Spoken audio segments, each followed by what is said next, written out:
Ladies and gentlemen, good day and welcome to the Patanjali Foods Limited Q1 FY24 earnings conference call hosted by Antique Stock Broking Limited.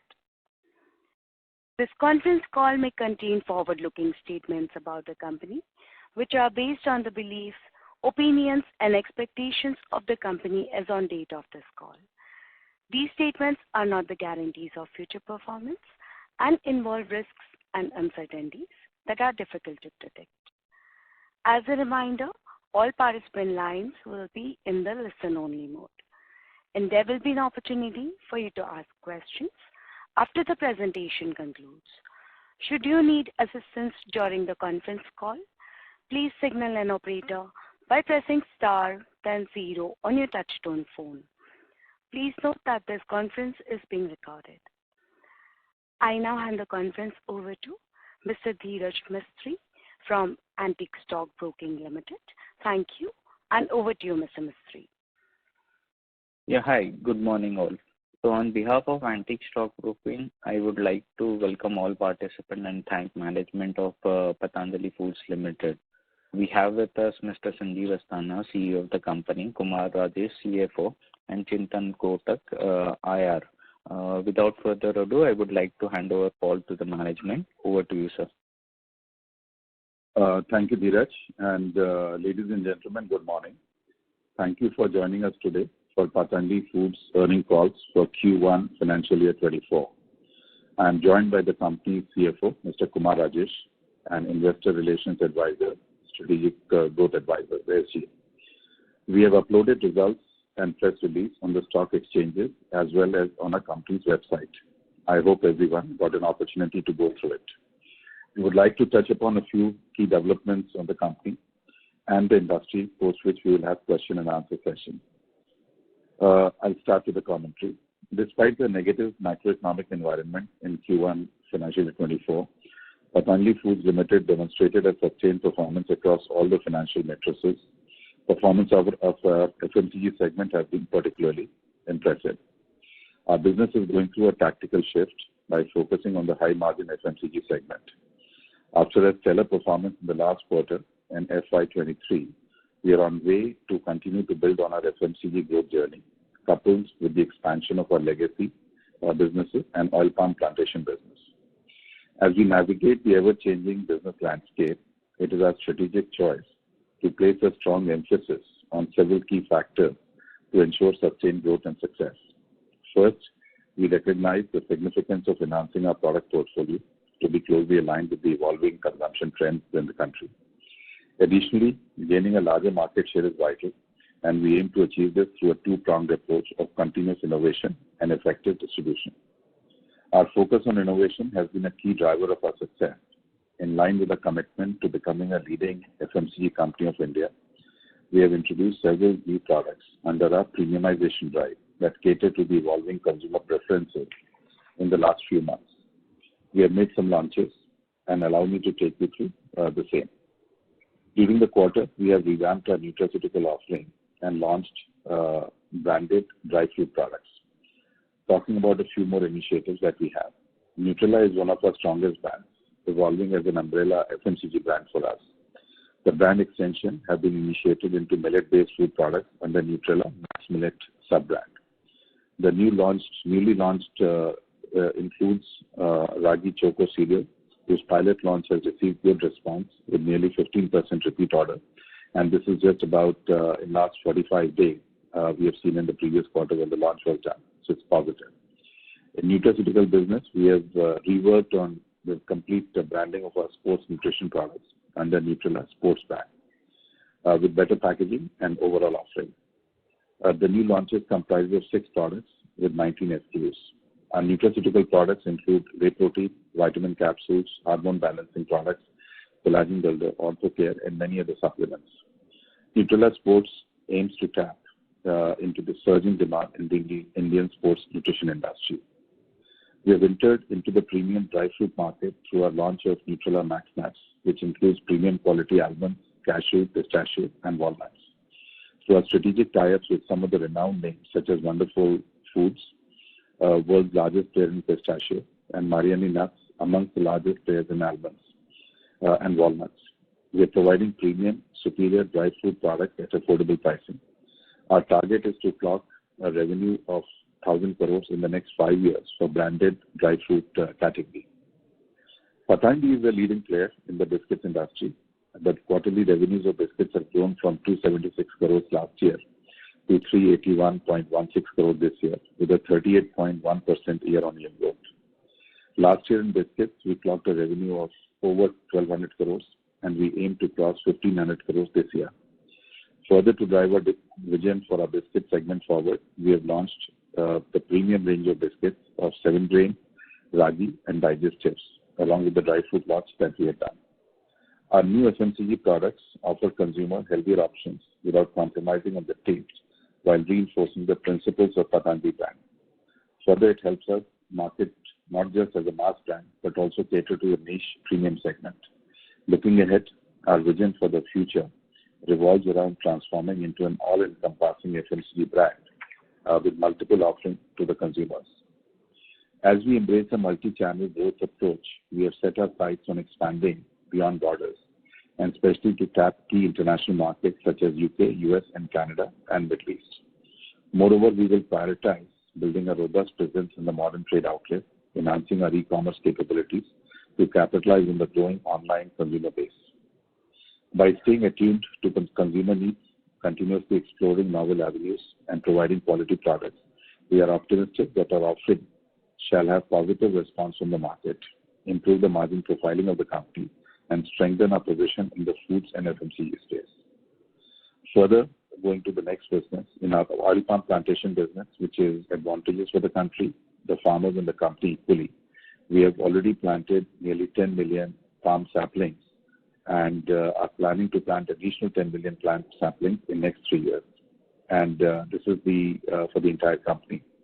Currently, around 40,000 farmers are associated with Patanjali in the mission palm plantation.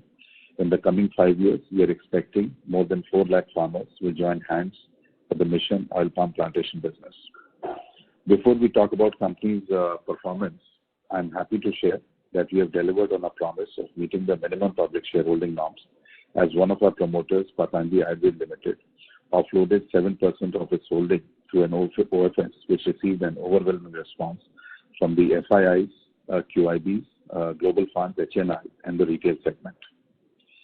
I'm highlighting the Q1 numbers for everyone. Total income stood at 7810.50 crores with a year-on-year growth of about 5.98%. EBITDA stood at 211.99 crores with a margin of 2.71%. The PAT stood at 87.75 crores with a margin of 1.12%. The export turnover was 162.45 crores to 25 countries with a growth of 127.85%. The branded sales, comprising of foods and FMCG segment and edible oils, stood at INR 5,527.78 crores, nearly 70.78% of the revenue from operations. So overall, in terms of the company's growth, the first quarter has been satisfying. First quarter result is, after taking into account, also includes 71 crores of expected credit loss provision on long aging debtor as per the Ind-AS, which will be reversed in the second quarter, which has already happened. An overview of the segmental revenue. In Q1, the edible oil segment contributed 5890.73 crores to sales, registering a degrowth of 4% on Q-on-Q basis, but our volumes grew nearly 35%. So it was on the lower price point. The revenues dropped. The segment profit before interest and tax also witnessed degrowth on account of multiple headwinds in the edible oil segment and stood at 146.61 crores negative, as compared to 114 crores in the previous quarter. The segment witnessed volume growth of 35.80%, as I mentioned earlier. In Q1, food segment contributed 1,952.46 crores to sales, registering an increase of 8.2% Q-on-Q, with segmental result of 350.58 crores from INR 247.31 crores, registering overall 41.76% growth. The segment recorded an EBITDA of 360.80 crores with an EBITDA margin of close to 18.48%. despite rising inflation levels and macro challenges, by managing the costs more effectively, proactively. Let us understand the performance of each segment and why certain elements came in this quarter. Our food and FMCG segment is fully aligned to emerging Indian consumption growth to become one of the leaders in this space. The food and FMCG segment has demonstrated an exceptional growth, making a significant contribution of nearly quarter of the company's revenue at 24.84% of our total revenue. This is against 22.7% contribution. It continues to show a growth trend. This growth can be attributed to several factors, such as our established brands, ability to expand into new markets, both domestically and internationally, and unwavering loyalty to our customer base. The segment recorded an EBITDA of 360.80 crores with a margin of 18.48%, which I've already mentioned. Our biscuit business has experienced strong growth in volume and value terms. It clocked a revenue of 381.16 crores with 35% growth and 12% growth on quarter-on-quarter basis. Our marquee brands like Doodh Biscuit recorded 237 crore sales in the quarter. This is up nearly 35% year-on-year. Our Nariyal Biscuits achieved 29 crores, which is up 84% year-on-year, and set to become a 100 crore brand within this year itself. So that the biscuit segment has been growing very impressively. Maintaining the momentum, the business generated 1,354 crores with an EBITDA of 19.7%, the foods business. The key products such as Atta recorded a growth of 40% Q-on-Q. Kesar, medicated juices, dry fruits grew by more than 25% quarter-on-quarter basis.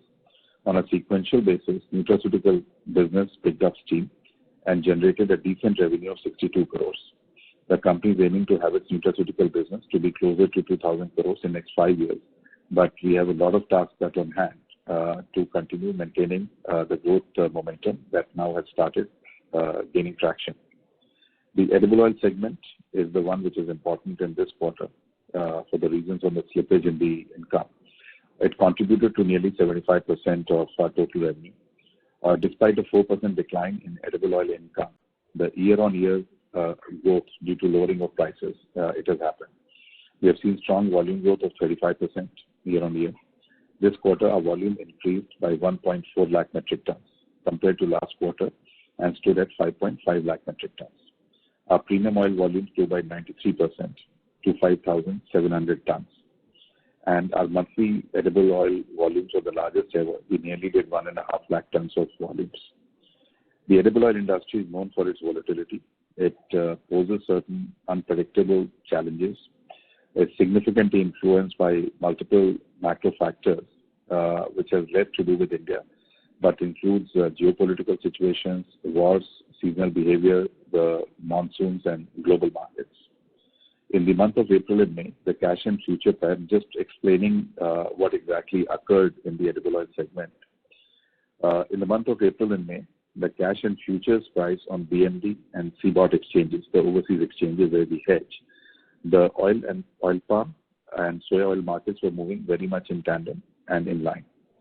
However, in June, the price movement between the cash markets in India and the futures prices were very divergent, where the future prices outperformed the cash prices by almost 12 to 14%. To give you a flavor, that 31st of May, which was the beginning of the month, the futures market, as we saw, was $725 in palm, and soya it was $850.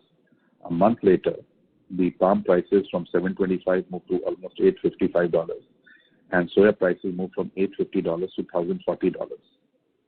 Whereas the physical prices in India, palm was 80,000 rupees a ton.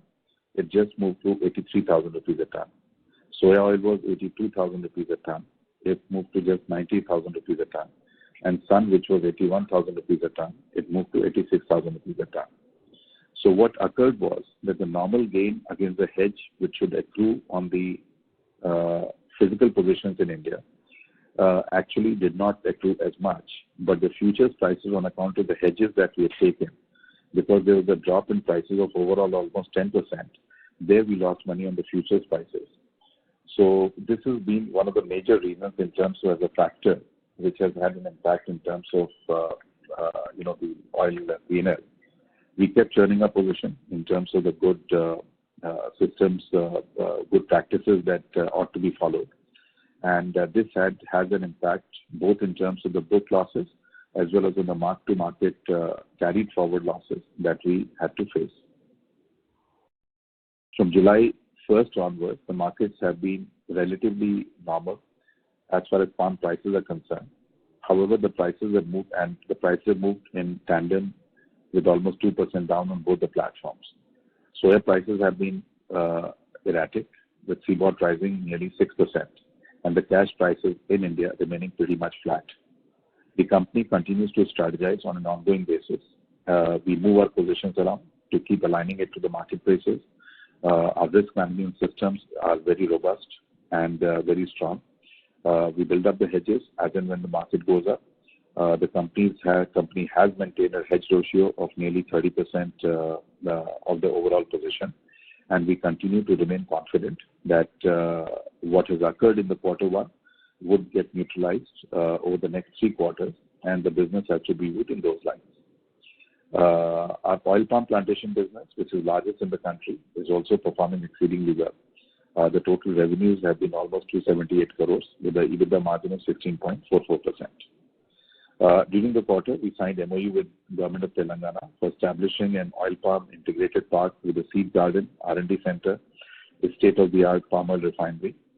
Also, we have set up 11 new nurseries which have been set up. 8 have been in Northeast and 3 in West of India. There is a 30 tons per hour of oil mill expansion plant at Peddappuram, Andhra Pradesh continues to be at pace, and it has been handed over for operations. The way the business is structured, it is positive for the company's future with almost consistent annuity business with a healthy margin. I'm coming to distribution now. Our multi-channel distribution network expansion is crucial to our growth. By expanding our reach, we are catering to more consumers and continue to improve our market presence. Looking ahead, we are poised to embrace the promising consumption growth story of India, propelling us towards future of unparalleled success. Our strategic vision is very much around sustainable EBITDA expansion, laying the foundation for robust financial growth and stability. To achieve this, we are committed to driving premiumization drive in our consumer businesses, catering not only to the masses, but also capturing the discerning classes and the emerging middle class in India, which is looking for premium offering. Furthermore, we recognize the immense potential of the oil palm segment, and in this steady state, as a significant driver of growth, this segment presents an opportunity to capitalize on market demand while contributing to the overall sustainability of our operation. I'm coming to the last 1 minute. Our commitment to sustainability remains unwavering. We continue to prioritize environment-friendly practices throughout our operation and are dedicated to minimize our impact on the planet through efforts such as use of wind power, water harvesting, reuse, cycle, while delivering high-quality products to a consumer. As a company, we have got ambitious targets, and over the next 5 years, they've been laid out in multiple different calls in earlier years. In terms of margin profile, our aim is very clearly that 80% of our income should be derived from our foods and FMCG segment, which we are working diligently to accomplish. Let us open now the floor for the Q&A. Thank you everyone for joining us today on the call. Should you have any further queries, please contact SGA, our investor relations advisors. Thank you. Thank you very much, sir. We will now begin the question and answer session.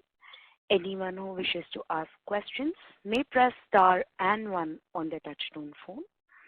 If you wish to remove yourself from the question queue, you may press star and 2. Participants are requested to use handsets while asking a question. Ladies and gentlemen, we will wait for a moment while the question queue assembles.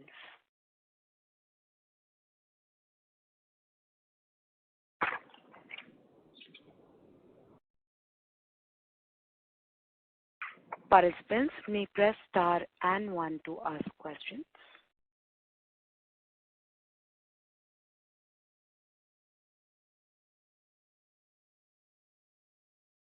We'll take the first question from the line of Shirish Pardeshi from Centrum Broking. Please go ahead. Hi, sir. Good morning. Thanks for the opportunity. 2 questions in the beginning. What is your near-term palm oil outlook, and do you think we will get benefited going forward because the inventory will get depleted very soon? So, in terms of the outlook, the markets have tended to be more aligned now, and it's gaining traction in the domestic market. We are heading into the festival season. In normal times, both the demand is an uptick, as well as the prices the demand side tends to sort of give support to the prices. So I'm expecting that the prices should tend to benefit.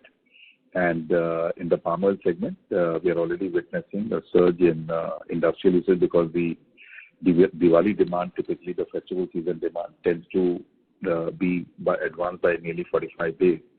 So we're expecting the market to improve, and so that is one part. So the second part in terms of the outlook, the market tends to follow a lot with the cue from the larger edible oil complex itself, which is around soya and sun also. And so we'll have to wait and watch in terms of how the palm oil prices go. But for us, what is important is that the markets have to move in tandem in terms of both the futures and the physical prices in India. So it should be positive, and it is gaining substantial alignment as we speak now. Just one follow-up. Do you mean to say that the price will remain inflationary or move from here up? That's exactly what I'm saying, that the futures market in BMD, as well as in the cash market, the market is tending to get better with the ensuing festival demand. So yes, prices should start to look up. So directionally, it should help us in Q2 onwards to improve our scale and also the margin. Yeah, so the driver, as I was mentioning earlier, that since you asked the question, the edible oil business typically has to be seen in a longer term continuum, because there would be sort of windows in which or a period of instability in the global market, and because of the accounting norms and the reporting that we have to do quarter on quarter, so many a times that you have to account for both in terms of the the mark to market that gets accounted for, but tends to even out over a period of time. So certainly in Q2, it should be better than Q1. And we're expecting, as the demand continues to look up, I think we should be significantly better results that we should see in this quarter. Sure. My second and last question on the biscuits and confectionery and on the premium dry fruits. So would you be able to strip out what is the specific growth you have seen on quarter in these two businesses? And when you mean to say that the scale up of 1 million, do you think these are the primarily top outlets we are covering, or we are scaling up across tier 1 and tier 2, tier 3 markets also? So two parts. To answer your biscuit question, we are seeing a very robust growth. So compared to last year, we almost saw 38% growth. And the revenues this quarter, as I mentioned, are 381 crores versus 276 crores last year. And they've grown 14%. So we are seeing a very strong growth across the range of biscuit offerings that we have. And there's a surge in demand for specific brands within that, like Doodh biscuits and Nariyal biscuit. The new launches that we have done are also gaining traction, which is of course very early, but we are seeing the repeat orders. It is driven by two core strategies that we have. One is on the distribution expansion. So several sort of spaces which were almost white or were less covered, that coverage continues apace. So a lot of it in smaller towns, and the focus is a lot more, while urban areas tend to have a very solid demand, but we want to expand that. And the mix of offering that we have for the urban areas, especially the larger cities, is undergoing a change, and which is what the core work is right now going on. And the mix of, for example, the premium biscuits that we have offered, the biscuits within our portfolio, which tend to have a larger sort of consumption pattern in the larger urban sort of areas, that big focus is going on in terms of expanding our distribution to urban areas. So the idea is that our margin on the biscuits business was about 10.1%. The idea is that we move up the margin construct of the biscuit business by higher price point products, and more sort of brands which are appealing to to the consumers who are looking for that offering. So that is one part. On the dry fruit side, Patanjali is already doing the dry fruits. We are working right now on a strategy to give a premium offering on the dry fruits as well as the mass market side, and continue to evolve and develop it, in a way that the offering is more wide-based, because we're witnessing a strong growth across all the segments. So we're working on supply chains. As I mentioned, that we tied up, with very large sort of suppliers, out of the US. We're looking at more suppliers as they're coming on stream, and building up a supply chain capability. And the offering, the launch we've already done with the Nutrela Max Nuts, so that you will see on the shelves now. And we are pretty confident that this category will be one of the larger categories that are going to expand the range by offering the coated offerings and flavors. We're looking at dates to be added very quickly to the portfolio. So we're pretty confident on dry fruits as a category within the foods for a longer term sort of growth momentum. Thank you, and all the best, sir. Thank you. Thank you. A reminder to all the participants, anyone who wishes to ask questions may press star and 1 now.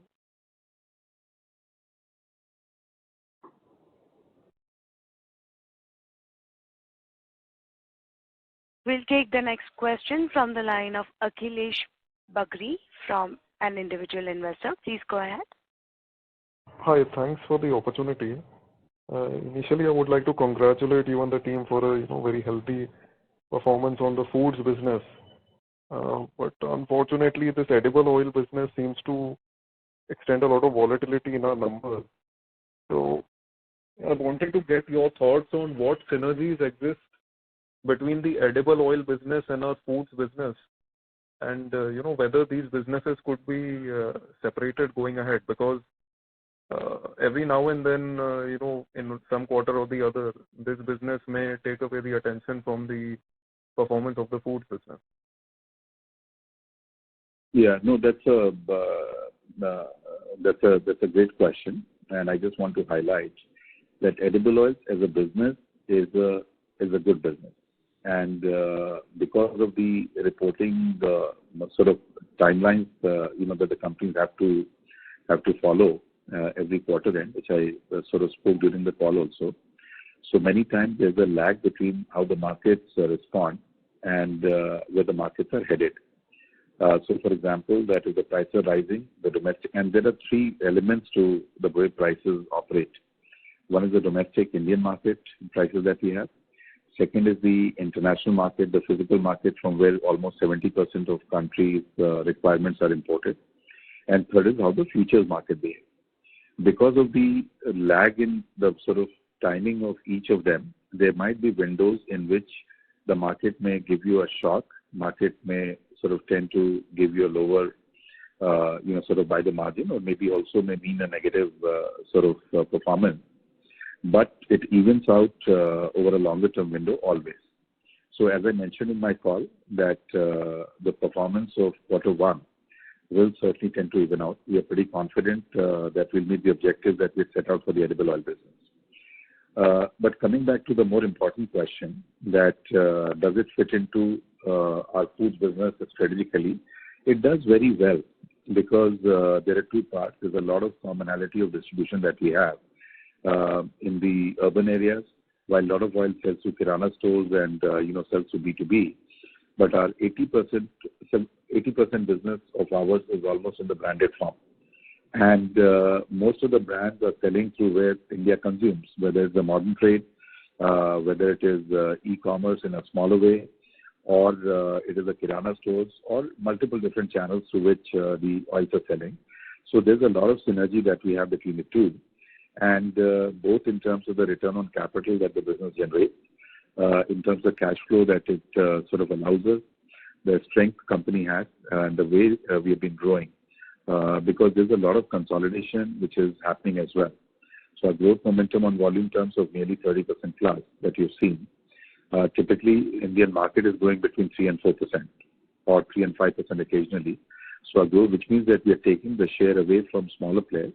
So this will take some time, but this consolidation in the longer term will be very helpful for companies' longer term growth momentum.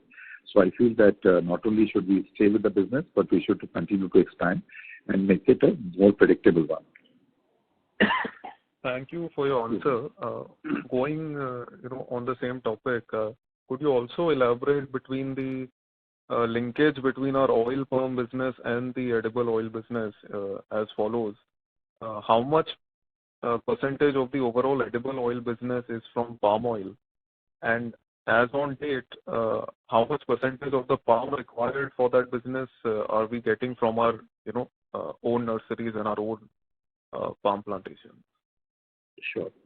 So oil palm plantation, we nearly get about, currently, if I were to do the numbers, we get about 10% from our own oil palm plantation that we have in the edible oil segment. And going forward, when the fullness of time, when we have the entire 500,000 tons planted, I'm expecting that nearly 70% will come to our oil palm plantation business of the palm oil requirement. Now, why is it critical that why is it critical that we the integration of the two businesses is important? That not only on a standalone basis, the oil palm plantation is a consistent generator of between 16 to 18% of EBITDA. But when you look at the synergies of directly servicing our domestic requirement, there is a lot of value in integrating that with the refinery business, then the consumer business, the branded business, and how it sells. So the vertical integration in a lot of ways brings in added efficiency and added value for the company. So both the things are very synergistic. Standalone oil palm plantation businesses in India certainly will struggle, and while they may make margin, but their ability to leverage the margin for expanded growth on the overall business itself will always be limited as a standalone player. So will it be fair to say that as more and more share of the palm oil business comes from our plantations, the volatility in our overall business would also reduce, because you would have, a certain cost base for the palm plantations, which will not be as volatile as the palm oil prices are every quarter and every month? So that is correct, and but I just want to highlight one important point. So to your first point, whether it will reduce the volatility and otherwise, absolutely. But the way business is run, that the higher the oil palm prices, the better off it is for the oil palm business, which may or may not necessarily be very good for the edible oil segment. So having said that, in general, I would expect that the more we have the predictable, the domestically sourced palm oil, it will have a significant value add for the company, because we'll be less exposed to global uncertainties, and it will assure, on an integrated basis, much better margin construct. And this 70% figure which you mentioned, is that possible by FY27, or by when are we targeting? So by FY27, this will have a actually gradual increase every year, but this should take almost 7 to 8 years before we can expect 70% of oil palm plantation to start coming in. It will be probably closer to 55% in year 7. It will build up, but in year 10 onwards, it will be nearly 70%. Thank you, sir, for that. Thank you. Thank you. We'll take the next question from the line of Bharat C. Shah from ASK Investment Managers Limited. Please go ahead.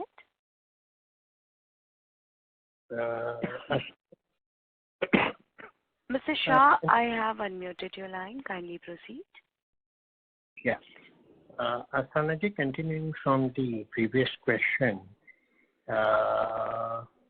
strategically, how do we see long-term the construct of the edible oil business? What kind of likely growth rate, margins in a more normalized basis that should prevail? I understand that last year has been a particularly unusual period, second quarter of the last year, and through that period, even till Last quarter, the picture is being somewhat volatile. But on a more normalized basis, how do we see the long-term construct of the business? What kind of margins? What kind of growth rate for the industry, and what kind of the growth rate for us? And therefore, what kind of return on capital employed in a more normalized basis we expect to earn? So I'll start with the last question first. In terms of return on capital employed, it's a good business because there are nearly 6 to 7 turns we can take on the working capital deployment. And the business at 3% with 7% is nearly 21% return on capital employed. But I would say that let's take it at even 3% and 6 turns. It's about 18% return on capital, which is a good business to be in. And that's what I've repeatedly sort of said before also, that edible oil business in a particular quarter on absolute terms may give a shock once in a while and may not be consistent because of the way the reporting is done.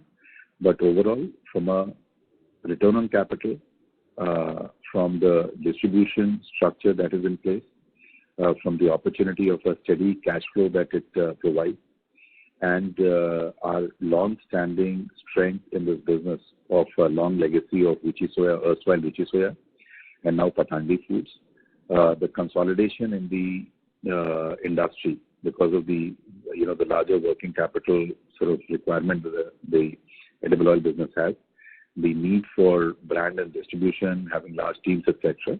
There is a consolidation which is being witnessed in the edible oil space. That tends to help all the larger companies, and we are also beneficiaries of that, which is reflected in the volumes that are going. Coming to the growth rate of the industry, in general, the growth rate has been between 3 and 5%. There have been occasional windows, especially during COVID times, when it was flat to marginally negative. But overall, I expect with the growth in country's population, the current place at which India is placed on the average consumption per capita, and the way we've got examples of the US, which is, of course, very evolved and developed.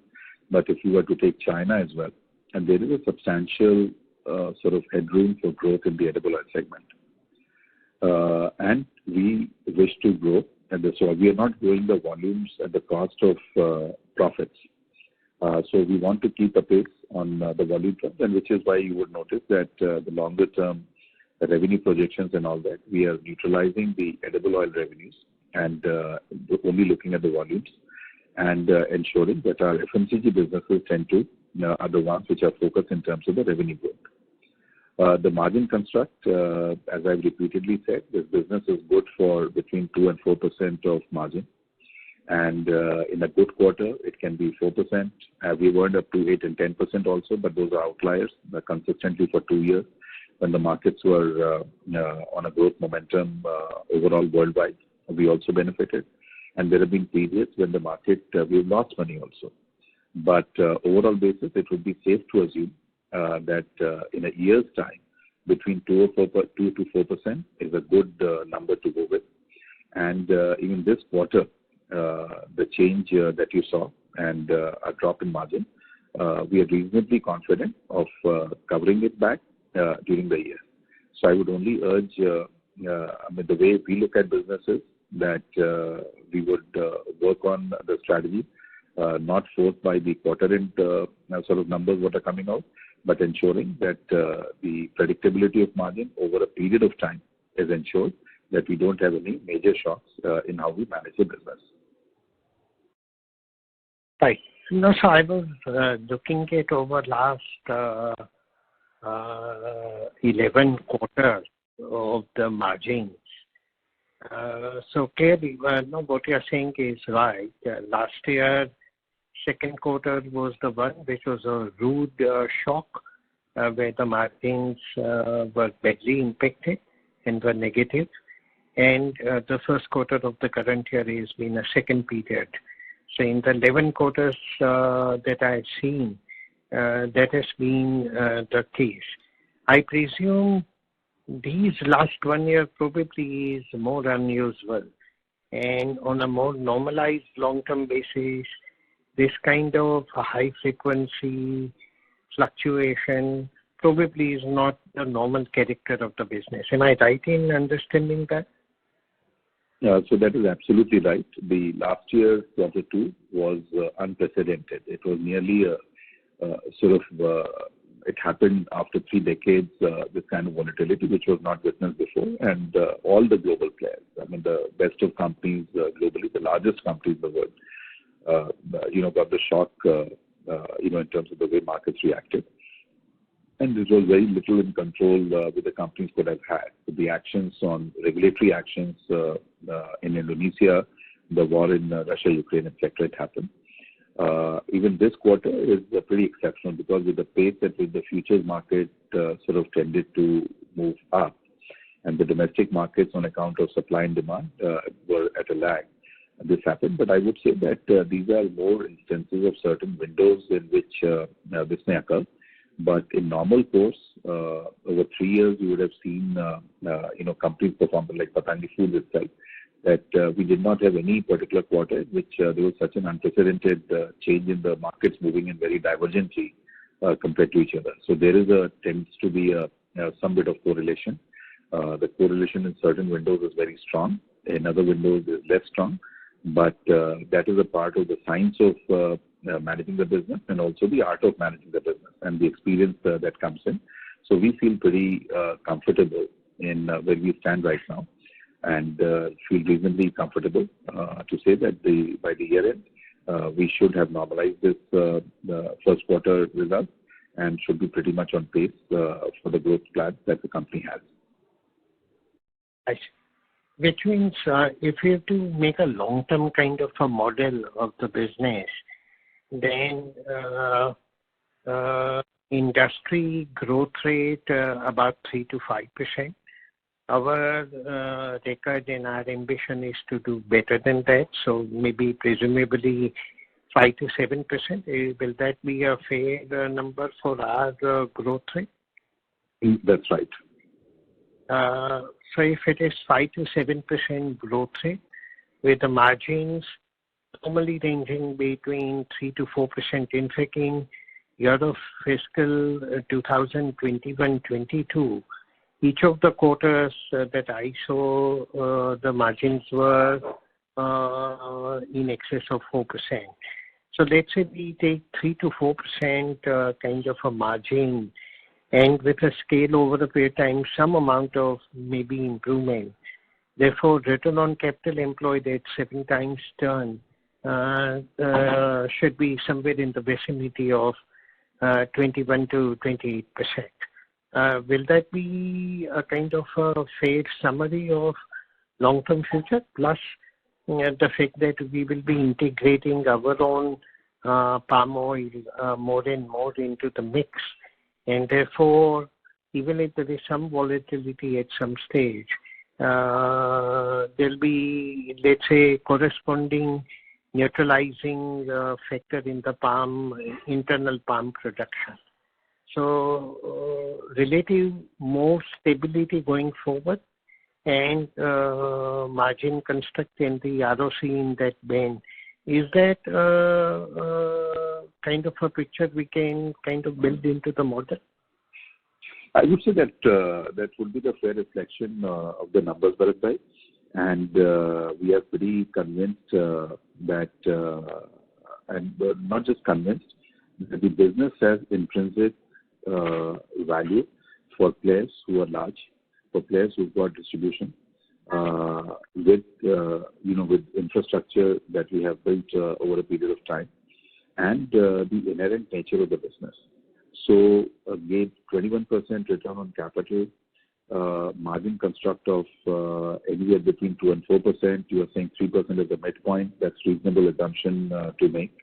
And the integration of the palm oil business, especially with the oil palm plantation, progressively as we go forward, is going to benefit the company immensely.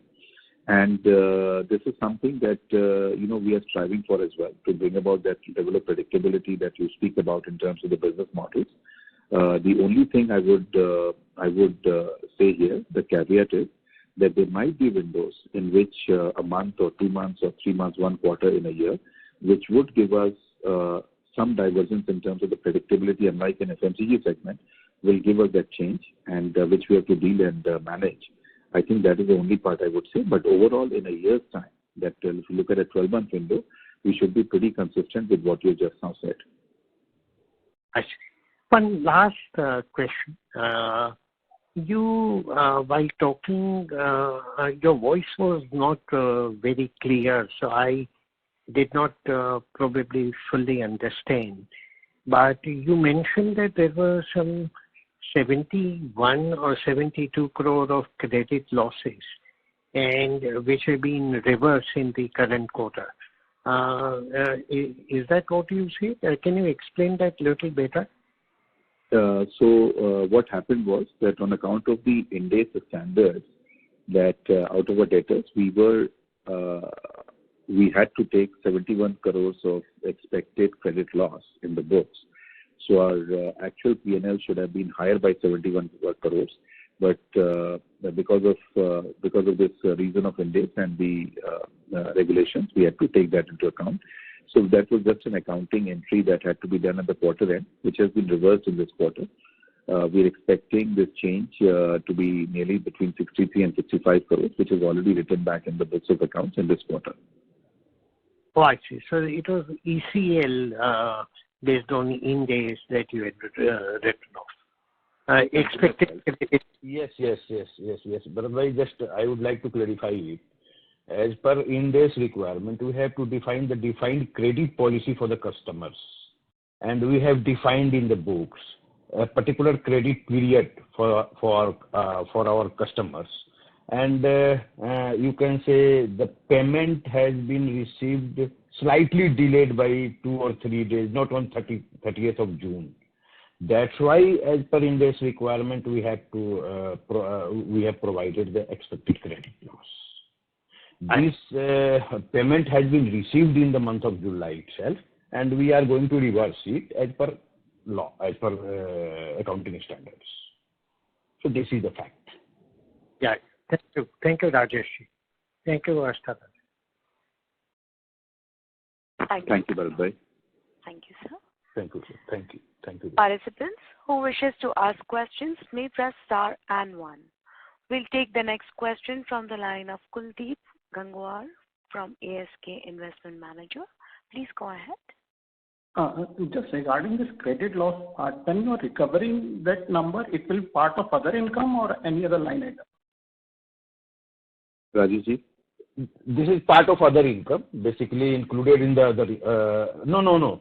This is right now included in the other expenses, and while reversing, Yeah.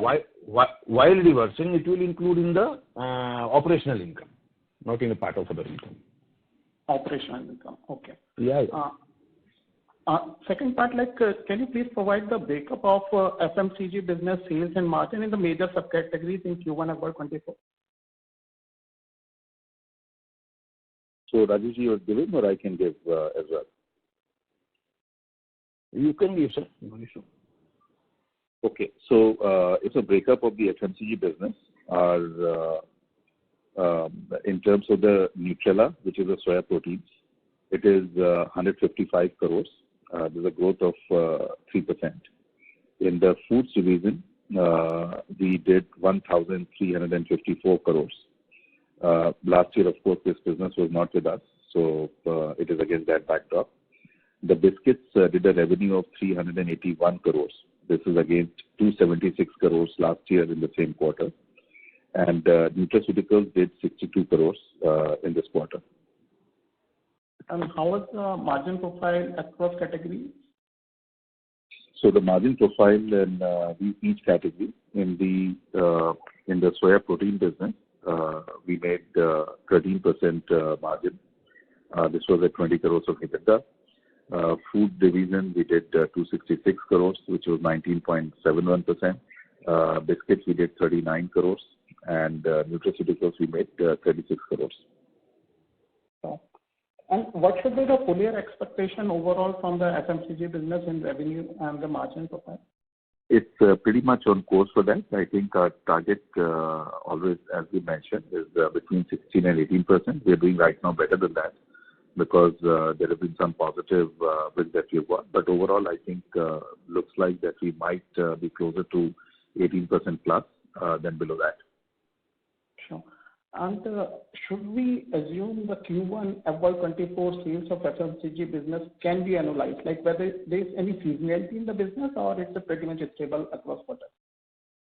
Your voice is slightly muffled. Can you just speak a little louder? So I'm saying Q1 FY24 sales in FMCG business can be annualized, or is there any seasonality in that particular business? There is some seasonality. So very clearly, like for example, the nutraceutical and biscuits would not have. Soya protein business have marginal seasonality, and the food business will have. So for example, in the festival season, the sales tends to pick up, and a lot of these products are meant for sort of winter months. There are products which are meant for summer months. So there would be some bit of seasonality there, but not any dramatic seasonality. Okay. And is there any seasonality in oil plantation business? There is a high seasonality. So there are periods in which, in some quarters, when the harvesting of the fresh fruit bunches happens, so you will get in certain months much higher, and that's why it automatically translates into the yield. But overall, so yes, it will have in about 6 months when the harvest is happening, we'll have peak sort of lot more revenues and EBITDA getting generated. And in the other quarters, the EBITDA will tend to be lower. But overall, margin construct of, again, as I mentioned, 16 to 18% is a pretty consistent margin and very safe to always take in our calculation on our palm plantation business. Also, which are those quarters where higher contribution from oil plantation come into the picture? So this quarter will be higher contribution, and as we are getting into the harvest season, as well as it will just go forward into the next quarter as well. Sure. And you were mentioning about, say, edible oil business margin. So full year basis, can we still assume that it's a 2 to 4% range is doable for full year basis in edible oil business? We feel confident, Kuldeep, as I just mentioned in quite detail, that the targeted margin construct of between 2 and 4%. आपण ज्या व्यक्तीसोबत बोलत आहात त्या व्यक्तीने आपला call. So not only, so we are still pretty much, we feel confident that the full year between 2 and 4% we should be able to sort of generate EBITDA margin in the edible oil business. And sir, depreciation has increased from 43 crore last quarter to 68 crore in Q1 FY24. What are the reasons for the same, and what should be the going run rate for coming quarters? Yeah, Rajesh ji.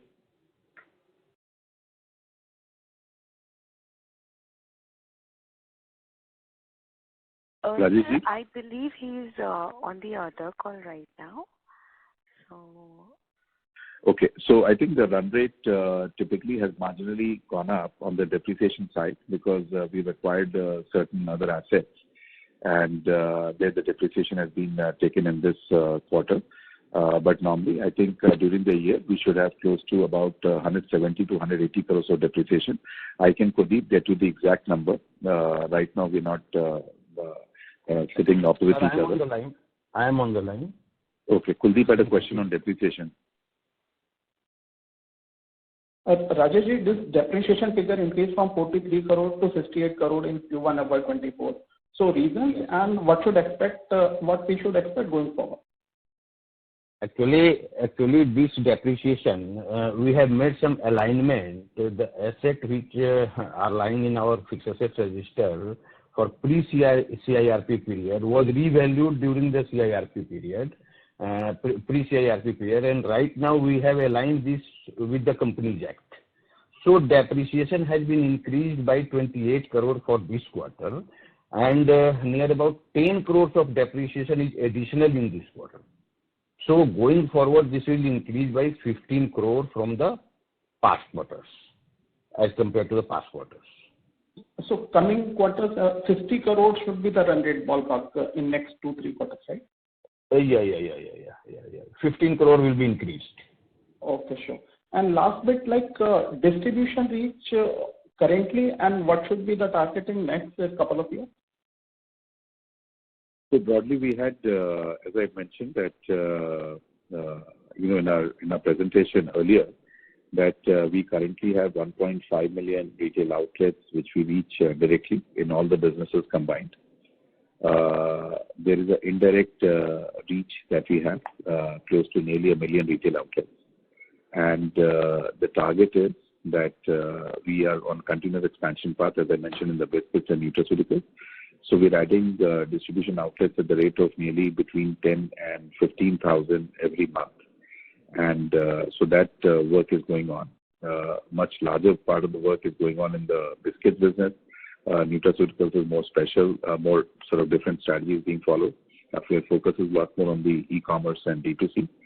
So it's safe to assume that we'll add every year anywhere between 150 to 200,000 retail outlets in our reach. Sure, sir. Thank you. Thanks a lot. Thank you. Thank you. We'll take the next question from the line of Akhilesh Bakri, an individual investor. Please go ahead. Yes, thank you for the follow-up. Sir, one suggestion, if you could include this category-wise revenue and EBITDA margin on the food business in your result release itself, it would be helpful for everyone for comparison's sake. And my question is, this 71 crore credit loss which you mentioned, which will get reversed, was it for the oil segment or was it for the foods business? This was for the foods business, but Rajesh, you can elaborate. Majority is from the food business. So is it fair to say that the EBITDA then for this quarter for the foods business would have been higher by almost 50-60 crores actually? Yes. So actually our EBITDA margins would be even higher than what we have reported currently on the foods business? Basically you can't say like that, because this is a penal interest which this is a penal clause which requires the treatment of expected credit loss. So operationally, if it would not be there, this has been shown into the other expenses. So EBITDA margin could be higher if you consider that, up to some extent relating to the food business. All right. Thank you. Thank you. Ladies and gentlemen, that was the last question for today. I would now like to hand the conference over to Mr. Sanjeev Asthana, CEO, Patanjali Foods Limited, for closing comments. Over to you, sir. So thank you very much for patiently listening to to our sort of result for the investor. We continue to work towards stabilizing the sort of margins in the edible oil business, where the focus and target is on managing the risks to ensuring that we maintain our steady pace of the commitments that we're making. The company continues to strive and work towards the FMCG businesses, and we're quite pleased with the progress. There are a slew of launches that we have lined up. We'll continue to work on those. And the suggestions that we give in terms of reporting and giving out better quality reporting, we treat it with a lot of respect, and carefully we'll consider, and we'll certainly start making it better, and which is more consistent with the requirement the market has. Thank you. Thank you, members of the management. Ladies and gentlemen, on behalf of Antique Stock Broking Limited, that concludes this conference. We thank you for joining us, and you may now disconnect your lines. Thank you.